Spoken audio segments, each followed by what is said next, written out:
Hey y'all, welcome back to Hatchets Hooch. Today we're at Club Herman again, and we got Mr. Herman with us. How are you, Herman? Doing good. How's it going?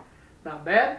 Today we are going to review 1792 small batch. What do you know about this, Matt? Very little. Actually, nearly nothing. All right, I will tell you what I know about it. 1792 is the year that Kentucky became a state, and whenever they made this liquor, it was called Ridgemont Reserve, or something like that, and Woodford Reserve sued them, saying that their name was too close and the bottle resembled theirs too much, so they had to rename it to Small Batch 1792. But I've never tried it before. Matt, have you ever tried this? No, I haven't. Oh, I think we're both in for a very good surprise today, because everything I've read and watched, this here is a great bourbon. And it's the official toasting bourbon of the kickoff of the Kentucky Derby week. So I'm pretty excited about it, Matt. I am too. If it is even just a little bit of what it touts to be, then it should be good stuff. Sure, yeah. The bottle is amazing looking with the gold and the caramel color of the liquor. So I mean, that right there just makes you want to taste it anyway. So all right, I'm guessing it's a cork. Looks like it in there. Alright, smell it. It's pretty smooth smell. It smells very smooth. It's funny how you can just smell a bourbon and tell if it's going to be a hot or smooth. Alright.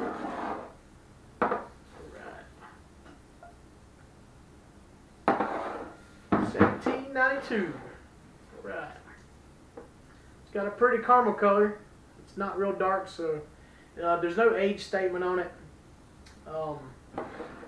It is 93.7 proof, so it's not a bad proof at all. It's a little higher, you know. Hopefully the flavor's there. I can smell some alcohol in there. There's actually a lot more alcohol smell than you could smell just by smelling that. Yeah, coming off of the bottle there. I think these glasses make a big difference. They do, because it funnels it right to your nose.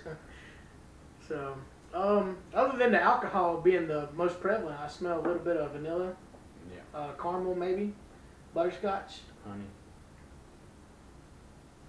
Maybe Oh yeah, little. yeah, I can smell the honey in there. All right, well, let's try it. Wow. That's good. There's no heat. Very little. Very little. You really taste the flavors as soon as you put it in your mouth. Yeah. The heat might come a little afterwards. But man, that was very good. What kind of flavors you got there?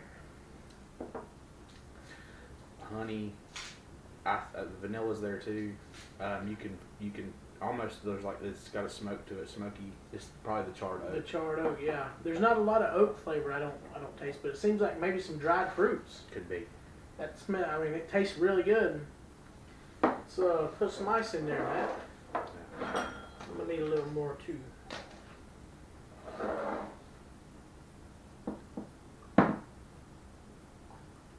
See, a little more. He's gonna hook it up.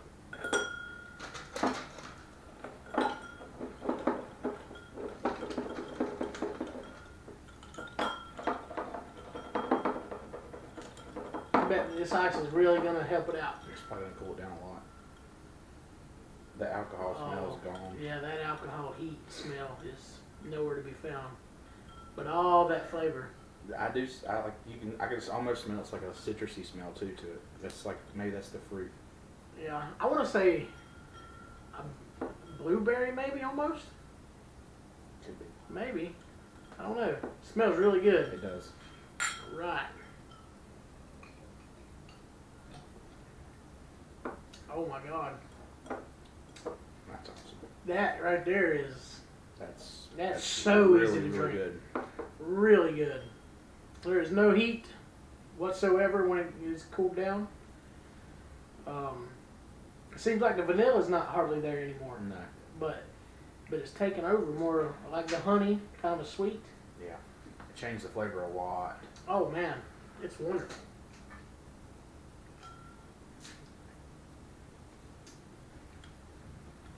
Oh yeah. Fruits from the barrel. The oak seems to come through a little more when it's cold. Yeah. I believe this is the best one we've had, Matt. I think it is too. That's great. That's amazing. Yeah. Awesome. I wish there was an age statement on it. It don't seem like it's been aged that long though. I mean, the oakness is not really like real tough coming through like you would with a Woodford Reserve maybe. Yeah. But man, tastes really good. What's your recommendations on this one, Matthew? If you can afford it, that's awesome. That's a really, really, really good sipping bourbon. Yeah. There's the good reason for it to be the toasting bourbon for the Kentucky Derby because that's awesome. Yeah, it is a little on the high end as far as price goes, but man, I mean, you can't compare this to a Jack Daniels or a Ezra Brooks or any of the cheaper ones. I mean, there's no comparison whatsoever. I mean, the others, you know, they do pretty good for a cheap bourbon, but this right here, man, wow. The flavors are all awesome. I'm really impressed with it. That flavor profile is on point. Yeah, it's definitely worth picking up at your local store. Being a small batch too, I think, you know, this one may be different from another, but I mean, this one here is excellent. Yep. Excellent.